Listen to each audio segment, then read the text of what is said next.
Ai, ai. Tem que ler Isso. Isso, é ler pra gente se situar, só isso. Show de bola. Minha gente, a gente vai falar sobre história dos batistas, mas a partir, né, de contribuições que a Reforma Protestante deu para que os batistas surgissem historicamente. E aqui eu estou com essa obra Um Povo Chamado Batista, do professor Zaqueu Moreira de Oliveira, que fala, né, sobre o trabalho batista, e eu pelo menos gosto muito, porque é um material em língua portuguesa, que assim, é um cara que pesquisa pra caramba, né? Então eu gosto do material dele. E aí, Zaqueu Moreira de Oliveira, que ele é de lá do Nordeste, e a editora dele não é uma editora assim, como acho que a gente tem aqui, né? Vida Nova, Vida e tudo, é a editora Cairós. Bem, o primeiro capítulo fala sobre fatores mediatos e imediatos do surgimento dos batistas. E nesse capítulo, ele pelo menos promete abordar alguns itens que vão antecedendo o surgimento dos batistas, como um grupo organizado, né? Não necessariamente a questão das ideias, mas assim, como surge os batistas como grupo organizado, como religião organizada, né? Assim, como o povo que a gente conhece hoje como batista teve a sua origem. Então, a gente, por exemplo, vai pegar uns caminhos aqui, né, sobre a Igreja de Roma, passando pelo declínio do catolicismo até a questão da Reforma Protestante, e a gente chegando na parte da Reforma Radical, que é quando a gente vai tendo um parecer sobre os batistas. E aí, em relação aos antecedentes da Reforma, alguns fatores enfraqueceram a Igreja Romana a partir do final do século XIII, que é considerado o século áureo do catolicismo. Foi nesse período, né, que a teologia escolástica chegou ao seu auge, principalmente com o chamado príncipe dos escolásticos, que era o Tomás de Aquino. Além de outros como Alexandre Reis, Boaventura Bagno Régio, o Alberto Magno. E no escolasticismo houve uma tentativa de aplicar os instrumentos da razão aos dados da revelação, assim como de harmonizar a filosofia de Aristóteles com o consenso dos escritores cristãos dos primeiros séculos da era cristã, conhecido como pais da igreja. Na sua famosa Suma Teológica, né, de Tomás de Aquino, ele se baseou nas escrituras interpretadas pela tradição e afirmou que a existência de Deus pode ser provada pela razão natural. Vocês já devem ter escutado falar nas aulas de filosofia sobre as 5 vias do conhecimento, né? 5 vias do conhecimento. Então, aí nesse caso, a gente vai verificar aqui, né, que para ele a razão natural é completada pela revelação divina. Também, em 1215, houve o 4º Concílio de Latrão, quando foi cumprido o sonho demonstrado por Gregório VII, ainda no século XI, de que os poderes da Igreja de Roma iriam sobrepujar os poderes seculares. Na Idade Média prevaleceu o chamado césaropapismo, ou seja, a predominância do poder político sobre o religioso. No século XIII, no século XIII, finalmente o Papa Inocêncio III exerceu mais poder do que qualquer de seus predecessores e sucessores. Ele conseguiu que não só o imperador do Sacro Império Romano, como os demais dominadores políticos do Ocidente, e até o patriarca de Constantinopla, representante máximo da igreja no mundo oriental, adotassem posições de submissão a Roma, curvando-se perante o Papa. E aí, contudo, para a igreja romana estava reservado um dos períodos mais sombrios na história, com motivos mais políticos do que religiosos, resultando no chamado cativeiro babilônico da igreja e no cisma papal. Assim, a sede do papado foi transferida em 1309 para Avignon, na França, ficando ali sob o domínio e controle dos reis franceses, até o ano de 1377. Portanto, quase 70 anos, justificando o nome que foi dado ao período. Logo depois, com a tentativa de voltar ao papado para Roma, houve um cisma papal com 2 papas rivais, chegando a ter 3 papas simultaneamente depois do Concílio de Pisa, em 1409. O cisma só chegou ao final definitivo em 1429. Essa situação gerou o desejo de reforma da igreja. Os chamados concílios reformadores, ocorridos entre 1409 e 1449, não conseguiram apagar a instabilidade que se instaurou nos círculos religiosos do mundo ocidental, pois os próprios papas se opuseram ao programa conciliar e uma reforma da igreja, julgando que a sua autoridade seria suficiente para solucionar todos os problemas sem a ajuda de concílios ou cardeais. Na realidade, além do antagonismo papal, houve falta de unidade nos motivos para a reforma, enquanto a solução do cisma papal contribuiu para diminuir o impacto na direção de mudanças na igreja.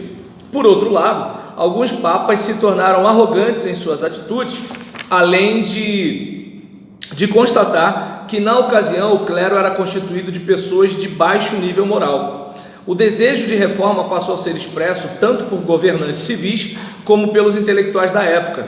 Na realidade, o humanismo definido como um maravilhoso desabrochar das artes, das ciências e do pensamento, era caracterizado como uma revalorização da cultura greco-romana, reagindo contra a teologia escolástica.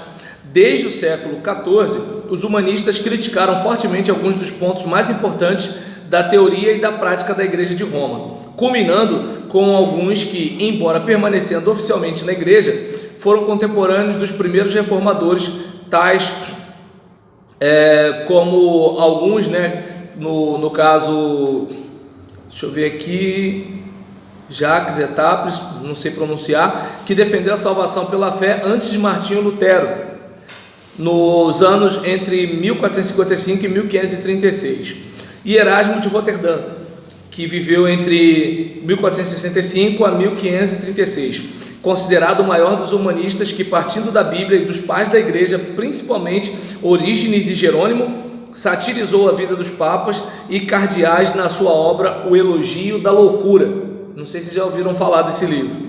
Deve-se mencionar também, no período antes da Reforma, os místicos que se destacaram na Alemanha e na Holanda. Mesmo dentro da igreja, eles defenderam a possibilidade de alguém chegar a Deus sem recorrer à maquinaria eclesiástica, de alguém afirmando que a religião deveria existir para o bem do homem e não em benefício de uma igreja organizada. Alguns dos místicos chegaram a influenciar grupos sectários no sul da França e da Itália. Outro ponto forte no período antes da Reforma foi o crescimento do que era chamado heresia, que se referia a todos os dissidentes da igreja romana. Então, por exemplo, digamos, me deixou chateado? Herege, entendeu? Era mais ou menos assim. Então, como é que eu posso dizer? A coisa foi chegando a um ponto que foi ficando insustentável. Esse foi o problema. E aí, continuando aqui, diga-se de passagem que por ocasião do quarto concílio de Latrão, em 1215, eles eram considerados uma ameaça, pelo que os reis e príncipes foram convocados para combatê-los. Conforme decisão desse concílio, as cruzadas contra hereges deveriam conceder aos seus participantes as mesmas indulgências e os mesmos privilégios sacramentais obtidos nas cruzadas contra os turcos em Jerusalém. Nos séculos XIV e XV se destacaram os grandes pré-reformadores, John Wycliffe na Inglaterra, John Huss na Boêmia. O primeiro o ajudou a traduzir a Bíblia para o povo e atacou a hierarquia romana e o sistema sacramental. Apesar de não ter sido executado por influência de Roma, foi excomungado e mais tarde seus restos mortais foram desenterrados e queimados. Os seus seguidores, conhecidos como Lollardos, providenciaram um solo fértil na Inglaterra para a reforma do século XVI. Enquanto isso, o seu discípulo John Huss, sendo queimado por determinação do Concílio de Constança em 1415, apesar de antes de comparecer ao concílio ter recebido um salvo-conduto da Igreja Romana. Então, a gente pelo menos aqui vai observar, alguns antecedentes que contribuíram para a reforma. A gente, por exemplo, vai perceber que a rivalidade entre papas contemporâneos, para ter mais ou menos uma ideia, Então, assim, em vez de ter um papa, você tem dois. Em vez de ter só dois, chega a ser três. E em vez de assim, vamos fazer o concílio para a gente discutir junto? Não, eu tenho a força. E aí nessa situação, a coisa foi ficando mais difícil, porque você pode muita coisa, mas você não pode o que todos nós podemos juntos, né? Então vai chegar uma hora que vai dar ruim. Então a gente tem essa questão, a gente tem uma outra questão, que é o fato da pessoa perder a autoridade moral. Ou seja, o indivíduo está num alto cargo da igreja, mas as pessoas não o veem como alguém, né, que é realmente um ministro de Deus para estar ali, né, orientando espiritualmente as pessoas. Então, por mais que você possa ter força, que era o caso aqui, política, não tem força moral, aí complica a situação. Até porque assim, a força moral funciona até quando você não tem força física, não é mesmo? Então você vê às vezes aquele velhinho, aquela velhinha corcunda que fala contigo, e aquilo te dá um respeito que às vezes um marmanjão de 2 metros marombado não faz, entendeu? Então assim, a autoridade moral, ela tem uma força muito grande, e alguns desses aí, né, já estavam numa situação complicada. Uma outra questão é o fato, né, de a gente pegar essa ideia, né, do que o Renascimento trouxe, de volta às origens. Então o Renascimento, ele não mexe só com o aspecto artístico, com as questões de descobertas, não, mas vem também para a questão da religião, que é o seguinte: até que ponto a gente distanciou da fonte? Então, assim como, por exemplo, vamos voltar aos gregos, né? Vamos voltar à filosofia lá de trás, vamos voltar também à teologia lá dos pais da igreja, vamos voltar à patrística, né? Vamos pegar os textos na língua materna, vamos pegar os textos nas línguas originais. Então, o que acontece? Como é que eu posso dizer? O Renascimento... Isso aí não tem nada a ver com o livro não, tá, gente? Se é besteira, não cai na prova, tá? Eu tô viajando. Mas parece que, assim, o Renascimento me lembra muito a internet hoje. É aquela questão de, assim, é algo que está dentro do sistema, mas acaba prejudicando o sistema, né? Por quê? Porque, assim, as pessoas, elas começam a ter um pouco mais de acesso, de liberdade, né? Que elas não tinham antes. E a coisa começa na suavidade, quando vai ver já quebrou teu braço, foi, né? Então, essas coisas contribuíram. E para finalizar, a gente vai verificar que assim, chegou ao ponto, né, de assim, os caras serem contra a tradução da Bíblia para a língua do próprio fiel. Gente sendo queimado por causa disso, ou seja, é só discordar, herege. Então é aquele negócio assim, mesmo que você tenha um bicho em casa, você bate, vai chegar uma hora que ele vai arreganhar os dentes para você.